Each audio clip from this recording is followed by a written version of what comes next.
Donc ça c'est la voûne qu'on récupère sous les tamarins. Voilà, c'est de l'humus en fait. Tout commence par une brouette de terre. Dans une seule poignée de cet humus se cache, imperceptible, une vingtaine de graines de tamarin. On ne les voit pas parce qu'ils ont la même couleur que la voûne. Au bout de 15 jours, ils vont commencer à germer et faire des petites plantules. L'humus a été récupéré directement sous les arbres adultes.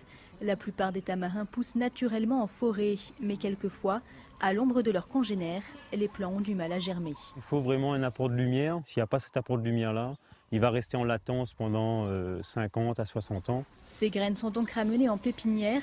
Une fois en pot, elles grandissent, grandissent et grandissent encore pendant 6 mois. Un seul besoin, les rayons du soleil. Là, on est au stade de bout de 15 jours. Au bout d'un mois, on aura une plantule qui s'est bien développée. Au bout de 6 mois, les plantules commencent à bien pousser, les feuilles juvéniles commencent à tomber, et là, le tamarin il commence à prendre ses feuilles d'adulte. C'est simple, mais il fallait trouver la technique, quoi. Le plus dur était de trouver la technique. Maintenant, c'est pas difficile, quoi. Au bout de 6 mois, il ne reste plus qu'à replanter les arbustes en forêt. On y go.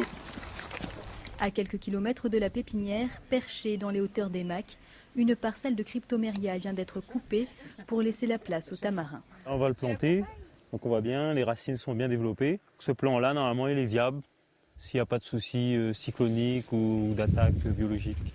Rendez-vous dans 100 ans pour l'exploitation. Voilà. Chaque année, entre 15 000 et 20 000 spécimens sont ainsi plantés à La Réunion. Ils viennent s'ajouter aux milliers d'autres qui sortent naturellement de terre pour former nos futures forêts et nos futurs meubles.